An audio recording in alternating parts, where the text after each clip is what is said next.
C'est l'image que l'histoire retiendra. 18, bon. Jospin 16, d'accord. Ce 21 avril 2002, Jean-Marie Le Pen accède au second tour de la présidentielle face à Jacques Chirac. N'ayez pas peur, chers compatriotes. Rentrez dans l'espérance. Le Pen, liberté! Partout dans le pays, des millions de Français manifestent contre les idées du Front National. Car Jean-Marie Le Pen était un homme politique, pour le moins controversé. Devenu député grâce au nationaliste Pierre Poujade à 27 ans, il a porté l'uniforme en Indochine puis en Algérie, avant de fonder le Front National avec plusieurs miliciens comme le Waffen-SS, Pierre Bousquet. Leur obsession, l'immigration.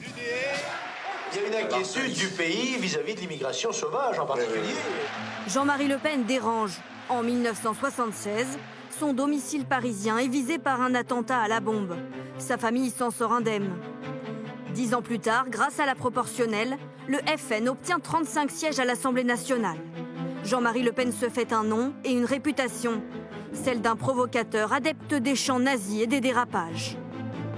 Je ne dis pas que les chambres à gaz n'ont pas existé, mais je crois que c'est un point de détail de l'histoire de la Deuxième Guerre mondiale. Je vais faire courir, moi, tu vas voir le rouquin là-bas. Hein? PD! À cette époque, son bras droit s'appelle Bruno Maigret. Mais les deux ambitieux s'opposent et en 1998, la rupture est actée. Après la présidentielle de 2002, Jean-Marie Le Pen se contentera d'un mandat de député européen. Marine Le Pen est élue. Puis en 2011, il cède le parti à sa fille.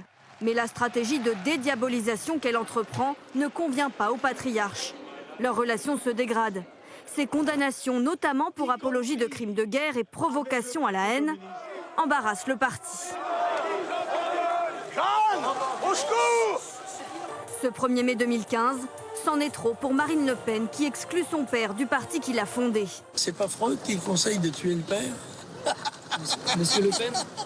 Ces dernières années, Jean-Marie Le Pen avait renoué avec sa fille et suivait de près sa carrière politique.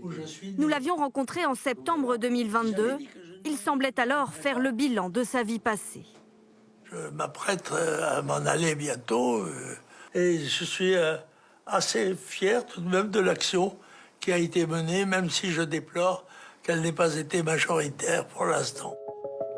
Aujourd'hui, le menhir, comme on l'appelait, s'est éteint. Mais les idées d'extrême droite, elles, sont en position de force.